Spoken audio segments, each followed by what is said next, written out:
Good afternoon. I'm Max Brantley with the Arkansas Times on Friday, July 17th. News headlines from Arkansas.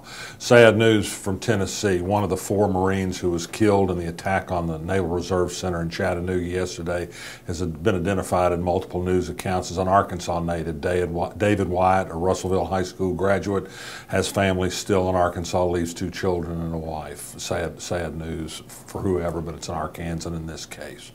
The news of that warfare, in a sense, brings me to Mike Huckabee. Mike Huckabee has made a statement that he would make America so strong militarily that any war with Al-Qaeda, ISIS, Iran, any foreign power, we could finish them off in 10 days. Yes, 10 days times, if not even quicker than that. That tends to ignore some awful, bloody histories in some Middle Eastern countries where some of the greatest empires in the world have been unable to put lesser forces aside. Can you stop somebody with a rifle from doing terrible damage unexpectedly in a very quiet place? Events in Chattanooga yesterday showed that you can't do that. The notion of ending wars in 10 days seems like equal folly to me. Still speaking of wars of a sort, in Fort Smith, a lawyer there, Joey McCutcheon, is trying to rally a huge community force next week against the Fort Smith School Board's apparent decision to end the use of the Rebel and the song Dixie as mascots and branding for the Fort Smith Southside High School, which was opened in 1963 and adopted Rebel branding because particularly of the school desegregation battle that was then raging in the South. The school board will vote July the 27th. And speaking of the Rebel flag, it's all over the Facebook page of Pam Bradford, the Van Buren County Clerk. She's still issuing tremendous unhappiness about the fact that she must issue same-sex marriage licenses to people who come into her office, none have yet. She'll do it, but she's going to issue 2 different types of marriage licenses, one for men and women and one for those other people. Can she get away with this? We'll see. So far, nobody's tried to get a same-sex license in Van Buren County. Interesting to note that she defended the fact that she's a defender of traditional marriage, but she's been married herself many times, 3 or 4 times perhaps. What she's done for traditional marriage, I'm not really sure, but she's gonna extend it to same-sex couples too. I hope they do better than she did.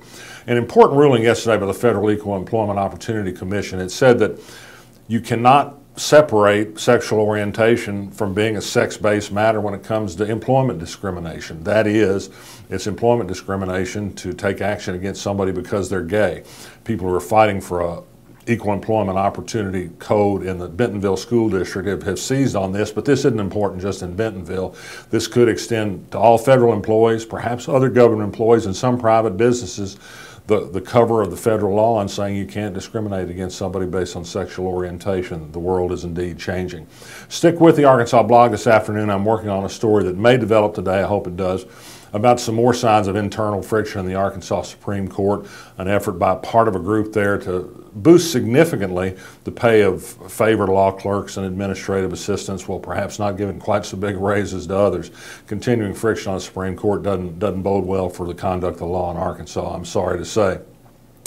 The federal court in Arkansas, Christine Baker, has given parties in the case over the ExxonMobil pipeline break, one in which the government and ExxonMobil have agreed to a consent decree over the spill at Mayflower, 14 days to respond to Central Arkansas Water's objection to the consent decree. They don't think it goes far enough. They don't want the pipeline restarted.